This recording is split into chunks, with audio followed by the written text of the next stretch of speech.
Welcome to my channel. இன்றைக்கி நம்ம புடலங்காய் கூட்டு எப்படி செய்கிறதுன்னு பார்க்கலாம். இது வரைக்கும் எங்கள் சேனல் சப்ஸ்கிரைப் பண்ணலைன்னா சப்ஸ்கிரைப் பண்ணிவிட்டு பக்கத்தில் இருக்க பெல் பட்டன் கிளிக் பண்ணி ஆல் கொடுத்துக்கோங்க. இப்போது புடலங்காய் கூட்டு எப்படி செய்கிறதுன்னு பார்க்க போகிறோம். ஃபஸ்ட்டு கடாயை ஸ்டவ்வில் வச்சு ஸ்டவ் ஆன் பண்ணிக்கோங்க. அரை மணி நேரம் ஊற வச்ச கடலை பருப்பு இப்போ நான் இதில் 2 கைப்பிடி அளவுக்கு சேர்த்துக்கிறேன். 1 கப்பு தண்ணி ஊற்றி வேக வச்சுக்கோங்க. இதில் 1/4 டீஸ்பூன் அளவுக்கு மஞ்சத்தூள் போட்டுக்கோங்க. இது இப்போ நல்லா கொதிச்சு வேகட்டும். இப்போ ஒரு மூடி போட்டு மூடி வச்சுக்கோங்க.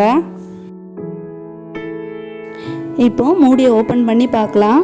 கடலை பருப்பு பாதி அளவுக்கு வெந்திருக்கு.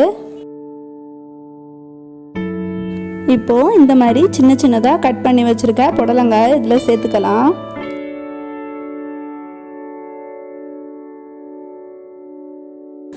இப்போ இதை நல்லா மிக்ஸ் பண்ணி விட்டுக்கோங்க.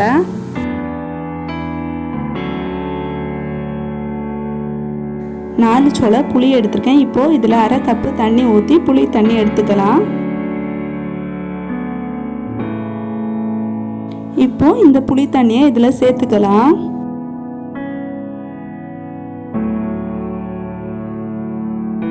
இப்போ 1/2 கப்பு தண்ணி கூட சேர்க்குறேன். மொத்தம் 1 கப்பு தண்ணி. இது முங்குற அளவுக்கு தண்ணி இருக்கணும். அதுக்கேற்ற மாதிரி சேர்த்துக்கோங்க.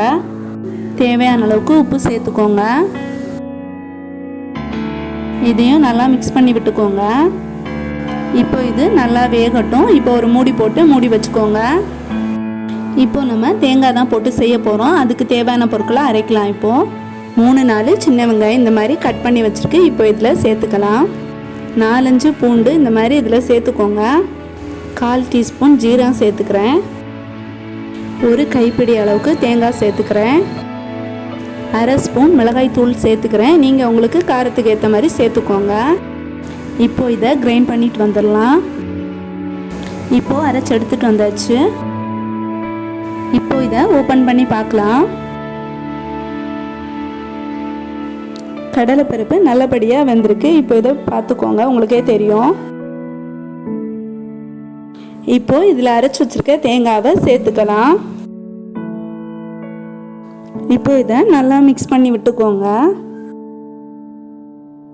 தேங்காய் சேர்த்த பிறகு நிறைய நேரம் கொதிக்க விடக்கூடாது. அதனால லைட்டாக கிளறி விட்டுக்கோங்க. இப்போது புடலங்காய் கூட்டு ரெடி ஆயிடுச்சு. ஆனால் இதுக்கு கூட இனி ஒரு விஷயம் சேர்க்கணும். சேர்த்த உடனே தான் ரெடி ஆகும். இப்போது தாளிக்கிறதுக்கு கடாயை ஸ்டவ்வில் வச்சுக்கோங்க. 1 ஸ்பூன் அளவுக்கு தேங்காய் எண்ணெய் ஊற்றிக்கலாம். 1/4 ஸ்பூன் அளவுக்கு கடுகு போட்டுக்கோங்க. 3 காஞ்ச மிளகாவை கிள்ளி போட்டுக்கலாம். 2 கொத்து கறிவேப்பிலையை கிள்ளி போட்டுக்கோங்க. இப்போது இதை புடலங்காய் கூட்டில் சேர்த்துக்கலாம். இந்த வீடியோ உங்களுக்கு பிடிச்சிருந்ததுன்னா லைக் பண்ணுங்கள், ஷேர் பண்ணுங்கள். சப்ஸ்கிரைப் பண்ணாதவங்க சப்ஸ்கிரைப் பண்ணுங்கள். பக்கத்தில் இருக்க பெல் பட்டன் கிளிக் பண்ணி ஆல் கொடுத்துக்கோங்க. Thank you friends.